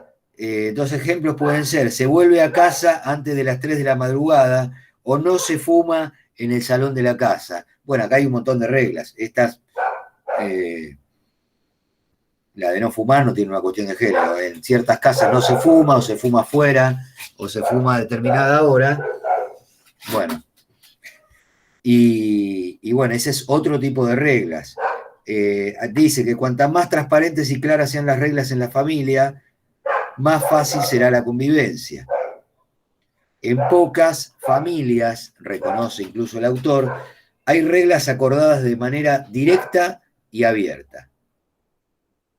Esta de no fumar puede ser, pero en general las reglas se dan,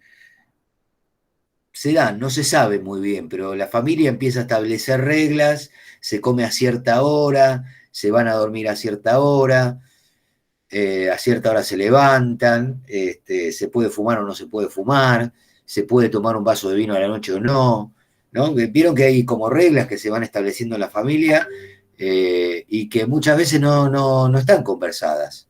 Alguien es el que saca la basura, alguien es el que lava, ¿no? Digo, que capaz que, digo, ahora que eso está, digo, en la época que hablábamos, seguramente las mujeres tenían que lavar los platos, ¿no? Mientras los muchachos se reunían. Digo, ahora eso tiene una gran tendencia a cambiar y en general... Lava el que ensucia. Claro, digo, bueno, eso tiende a cambiar y se comparten mucho más este tipo de actividades. De todas maneras, en donde yo quiero enfocar es en que estas reglas, aunque se compartan más actividades, es que muchas veces se establecen sin acordar. No se dice, che, los días jueves lava vos, los viernes yo. Se da como una dinámica en la familia, en la que se empiezan a respetar ciertas reglas. Entonces, este hombre, o esta autora, Anabel Carreras, habla de reglas reconocidas, que tienen que ver con estas que sí se pueden conversar y que son más transparentes, que están más a la vista. Habla de reglas implícitas. Dos ejemplos pueden ser: los problemas de la familia se resuelven en la familia y no se cuentan en el exterior.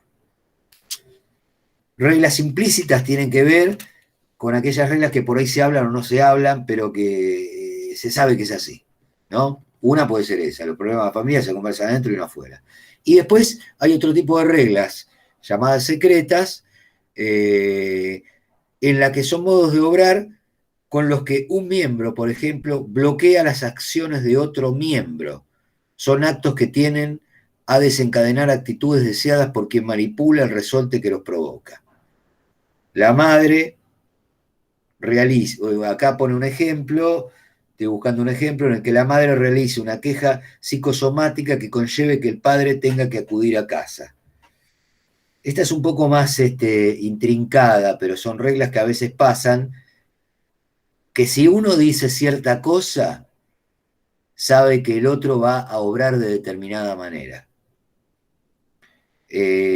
Por eso habla de una queja psicosomática, porque es una queja que a veces produce un efecto. Por ejemplo, que la esposa diga, en esta casa no hay nada nunca hay nada de comer. Y se sabe que si dice eso, el marido al minuto tiene puestos los pies en la calle y está yendo a hacer las compras. ¿No? Se nota más o menos cuál es la delgada línea de esa regla. No es que hay una conversación, acá falta algo, alguien puede ir a comprar o tal cosa. Digo, se establece como una regla en la que la queja de alguno de los miembros produce un cambio de actitud en el otro.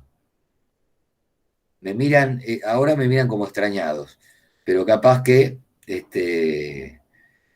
viendo lo que pasa en sus propias casas, se entiende. Acá visitas hasta las 18, dice. Sí, es algo que tiene que ver con la manipulación, Lorena Arias dice. Claro, los chicos tienen hambre, dice alguno, lo puede decir la madre o el padre. Y eso, claro, es como que abre a que alguien lo tiene que solucionar, ¿no? Esto puede significar... Las reglas de convivencia no están mal. ¿Eh? Digo, las reglas de convivencia no creo que estén mal, ¿o sí? Acordate que nos vamos a salir de que esto está bien o esto está mal. Cada vez que me lleves hacia ese lugar, te voy a esquivar. Lo que estoy presentando es que en toda familia hay roles y en toda familia hay reglas, y que algunas son más funcionales y algunas son más disfuncionales. Si por un comentario el otro tiene que tomar una actitud al respecto, esa regla es más disfuncional que funcional. Porque de alguna manera hay un manejo ahí. Te estoy diciendo que no hay de comer. Y solucionalo. Puede venir de uno o puede venir del otro.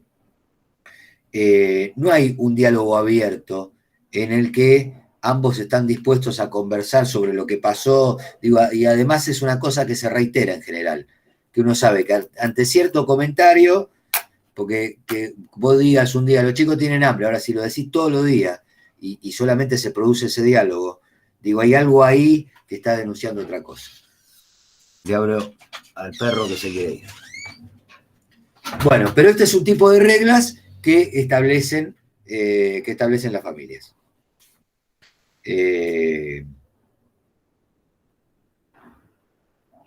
Seguido a esto habla de reglas funcionales y disfuncionales.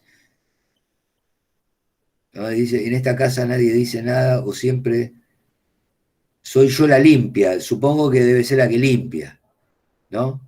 Bien, sí. Claro, bueno, ese tipo de, sí, cuando alguien está diciendo siempre soy yo la que limpia, mientras se está limpiando y lo sigue haciendo, es una queja, sí, destinada a la nada, porque sí, podría dejar, en el caso de que fuera siempre la que limpia, podría dejar la escoba a un costado, sentarse y decir, che, charlemos sobre esto, a ver cómo es, sentate enfrente, cómo nos organizamos para la limpieza, ¿no? Y ahí, por ahí cambia la cosa.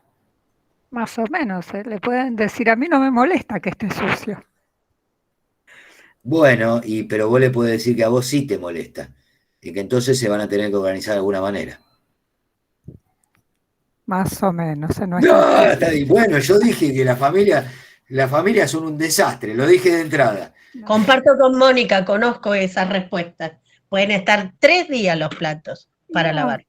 Ahí apareció Elena, bueno, pero ahí Claro. Elena... Somos pero de la Elena- misma generación, profe. Pero No, me ofrecen, sí, me pero no, ofrecen hasta fumate un churro, mamá, calmate, tranquiliza. no habrán vivido juntas, ustedes no vivirían juntas, Mónica y Elena. No. Y vivimos a pocas cuadras. Ah, viste, bueno, Nos conocimos por acá, pero vivimos a pocas cuadras. claro. Bueno, Sí, hay hay que ver gente si... que no sabe hablar, profe. ¿Cómo? Hay gente que no puede hablar. ¿Estás segura? Mirá que yo a veces hablo con el perro y me entiende, ¿eh? Cuando le digo Me acá quedo no, callada porque no le puedo decir si estoy segura. Yo hablo, estoy pensando y miro a la persona que, como si estuviera, espera, que me pongo la cámara. Yo me la veo delante mío y no te va a dialogar, te va a hablar, o bueno, acordemos, a ver quién barre, ni en Pepe. Ay, pero me olvido ¿estás hablando de tus del hijos o de tu perro, del marido? perro que tengo que cambiar. Ah, bueno, pero entonces está bien, si el perro no te contesta, está bien. El Me día... olvido que esto está grabado, me tengo que portar bien, profe. No, está bien, pero ¿estabas hablando de tu marido o de tus hijos? No, del perro, de mi marido. Usted me dijo que era mi marido por algo, no sé en qué momento Claro. me tiró, que Bueno, expliqué, ¿cómo y lo quedó? dije 2 veces. Viste, hay comentarios que quedan ahí. Y sí, 2 veces, y digo, ¿qué me habrá...? Bueno, no importa. Bueno, Hay gente que no puede hablar, y hablo en general, pero estoy hablando de él, ¿no? no, sí, bueno, eso nos pasó antes. A Que veces sí, nos... tal vez es como, perdón, como dijo usted, si estoy hablando del marido, de los hijos, y por ahí estoy hablando de un hijo, ¿no? Claro, bueno, me tiraste muchas ahí. No, pero está bien cómo focalizaste. En general, bueno, al final dijiste mi marido. No, sí, Porque- estaba hablando de él, sí, pero claro. no quiero generalizar porque realmente es de lo que nos tenemos que acostumbrar. A Haces dejar de bien, hablar claro. A veces dejar de uno, hablar en plural, claro, como que está todos, bien. en realidad no somos todos no estamos cortados por la misma tijera, y eso va a ser un respeto hacia los terceros. Si no, Exactamente, dejamos, porque todos vos... patológicos, todos están enfermos, todos los drogadictos son así, y es muy serio generalizar de esa manera. Y lo famoso normal y anormal, ¿no? Que ya no puede existir más.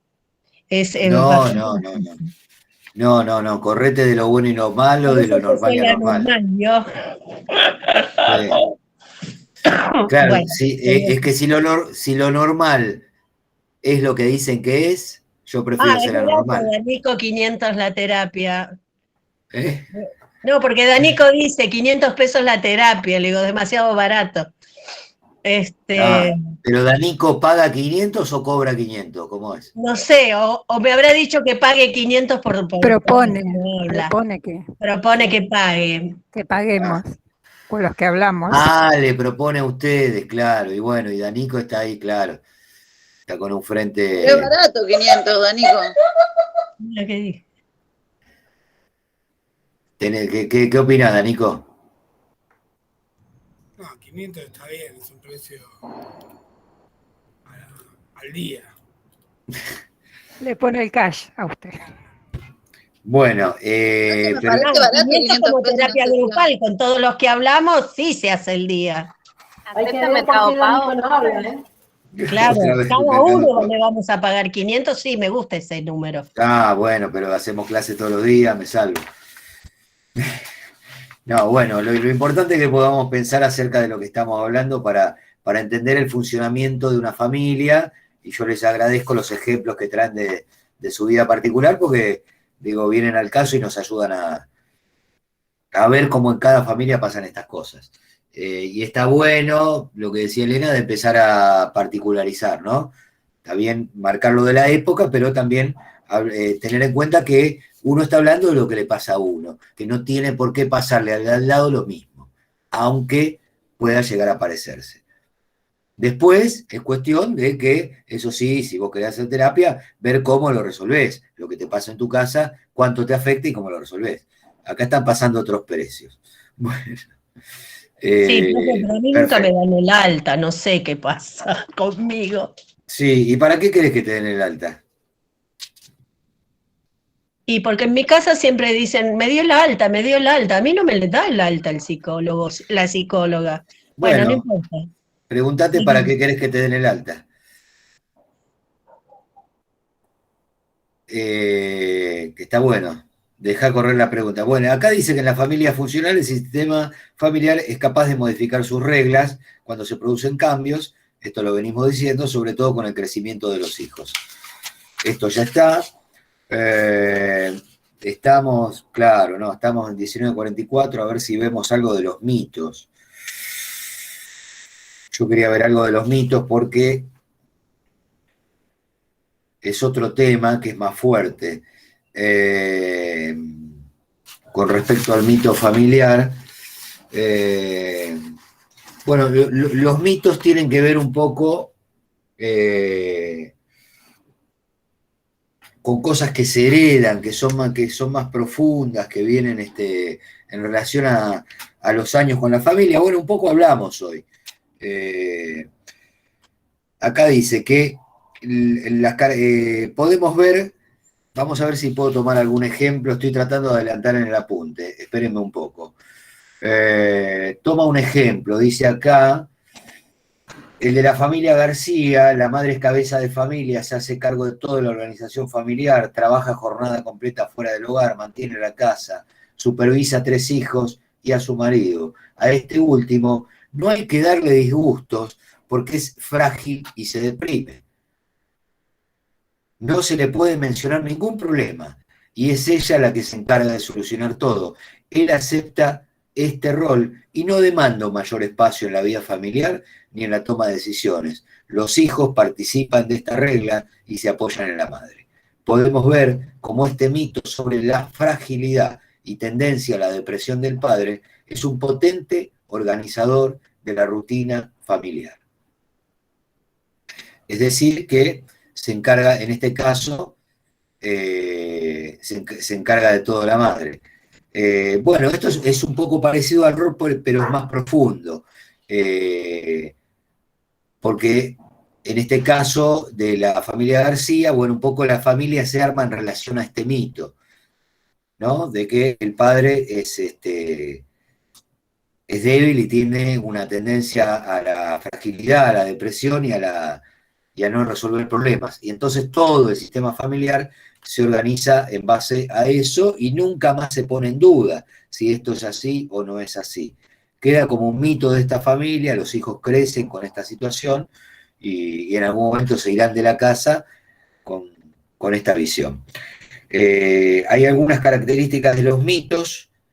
La invisibilidad es uno de los mitos porque en general no son cuestiones que como que vienen así, no se cuestionan, es como que uno lo compra así, esto vino así, no tiene ningún lugar a poder cuestionarse si en este ejemplo este hombre es tan depresivo, tan vulnerable y le cuesta tanto tomar decisiones como se planteó desde un principio.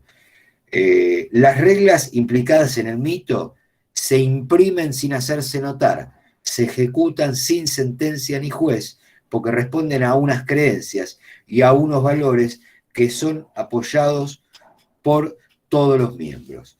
O sea, de alguna manera ya están todos de acuerdo en que esto es así. En la familia García, el mito de que el padre es frágil y depresivo es un mito sobre el padre, pero determina la conducta de todos los miembros de la familia. El rol del padre determina pues el rol de los otros miembros de la familia. Es decir, los hijos crecen con esta idea de que el padre tiene estas características y bueno, la cuestión es así. El mito de que el padre es frágil y débil lleva implícita la manifestación de que de hecho algún otro dentro de la familia no lo es. Es decir, que si existe el mito de que uno es débil y depresivo, de alguna manera y implícitamente existe el mito de que otro es fuerte y es capaz de tomar las decisiones. Cuando una familia le adjudica a uno de sus miembros el título de paciente, automáticamente le confiere a otro el título opuesto, la etiqueta opuesta de no paciente. Los mitos no son una exclusividad de las familias patológicas, es decir, no hace falta que una familia sea patológica para que exista el mito. El mito está en todas las familias. Sin embargo, los mitos son más obvios e inalterables y tal vez más abundantes en las relaciones patológicas. De hecho, en las familias patológicas da la impresión de que casi todas las reglas que definen la relación son encubiertas y se desprenden de mitos familiares. ¿Cuándo una familia es patológica? Me preguntarán ustedes, aunque no me lo preguntaron. Justamente cuando no permite el movimiento ni el progreso y cuando, sobre todo, se afirma en lo que no funciona. O sea, esto es así, sabemos implícitamente que esto no funciona, que esto puede llegar a ser mentira, que uno es el fuerte y que otro es el débil, pero esta familia de alguna manera se afirma en eso, está parada sobre eso, está parada sobre lo que conoce. Y muchas veces también hay otro aspecto que asusta, que tiene que ver con el desconocimiento. La familia con más patología suele afirmarse en el mundo conocido. Todo lo que es mundo desconocido, o sea, lo que no conocen, es rechazado. Volvemos un poco a la frase con la que cerramos el otro día, mejor malo conocido que bueno por conocer. Otra aportación de este autor se refiere a que los mitos no tienen un carácter definitivo, sino que evolucionan y se adaptan a las necesidades. Mitos de armonía, dice acá, describe un poco que hay mitos de armonía y mitos de disculpa. Mitos de armonía son familias que aparentemente no tienen problemas. Seguramente se habrán cruzado con algún tipo de familias que aparentemente te venden una perfección inmaculada, de que funciona todo bien, de que todos charlan, de que los hijos son buenísimos y no tienen problemas. Te venden la foto de la familia perfecta. Todos usan perfumes, se bañan todos los días, nadie discute, nadie se le escapa una mala palabra. Van a votar cuando hay que ir a votar. Bueno, sin embargo, plantea el autor con una mirada un poco más profunda, se ve que se trata de familias ya no solo deprimidas y aburridas, sino profundamente insatisfechas, tensas y conflictivas, que pretenden creerse ellas mismas esta imagen de la felicidad. Entonces no hay nada que envidiarle. Para nada. Para nada. El único ejercicio que tienen estas familias es ir metiendo toda situación de conflicto o que no gusta dentro de, como quien dice, guardar la mugre debajo de la alfombra.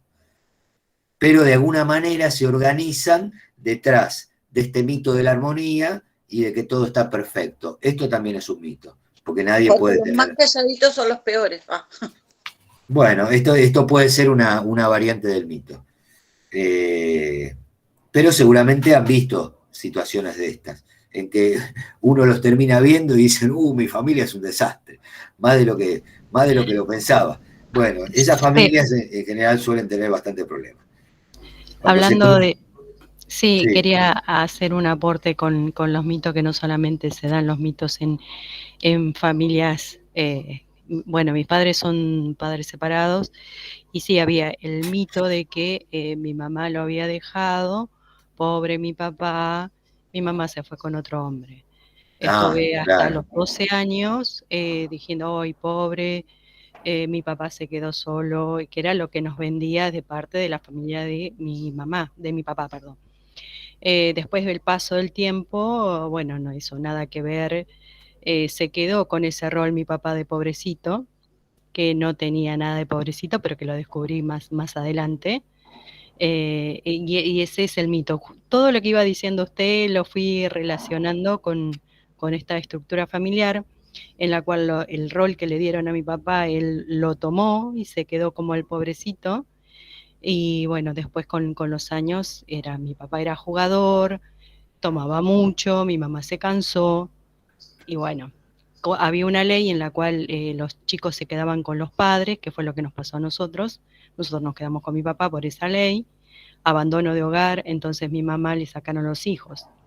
Pero bueno, todo se fue dando, y bueno, quería aportar como ese mito y el rol que se fue.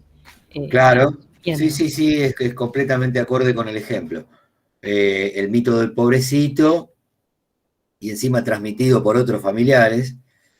Él podría haber dicho, no, pará, no soy ningún pobrecito, simplemente me dejó una mujer.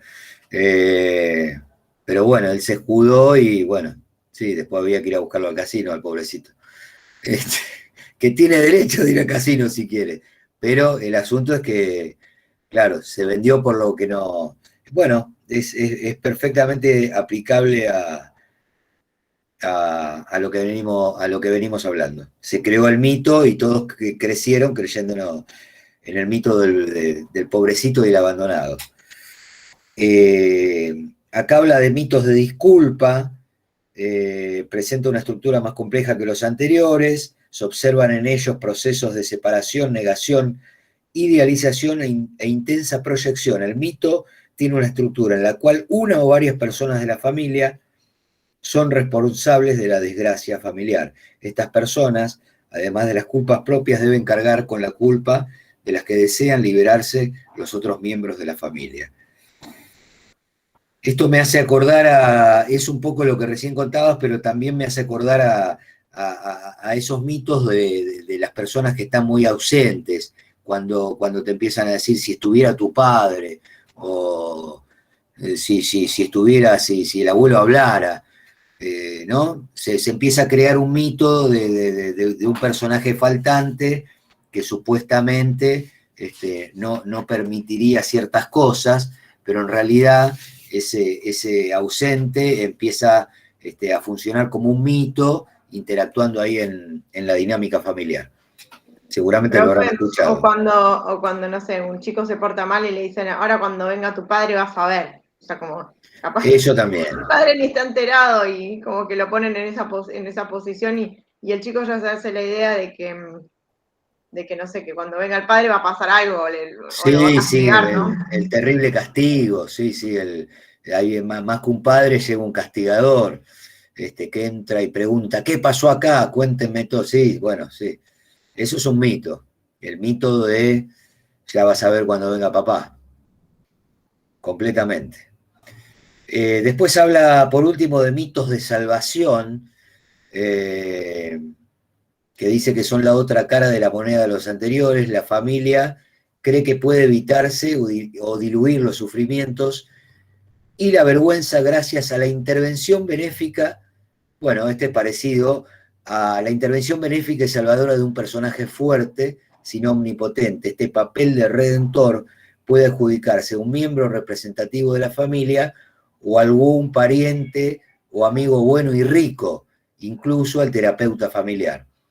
Esto es cuando hay un personaje por fuera de la familia medio idolatrado, el tío médico que se hizo millonario, o algún personaje así al que se le da un carácter de salvador. También puede ser un terapeuta familiar, como que se cree el mito de que es la persona que va a ordenar todo o que posee un poder especial, digamos, de juez sobre esa familia, que va a decir lo que está bien o lo que está mal. En ocasiones el mito puede parecer irracional o incluso ridículo a quien lo contempla desde afuera, pero para la familia, en su realidad, es algo no solo emocionalmente indispensable, sino que configura una parte integral de su realidad. Bueno, esto como para cerrar.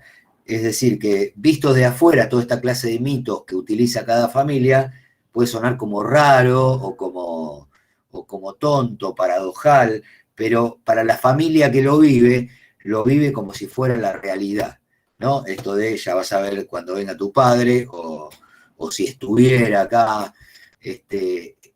En el mito familiar a esto se lo vive como una realidad muy fuerte. O sea, tan fuerte es la realidad que se lo vive como algo real.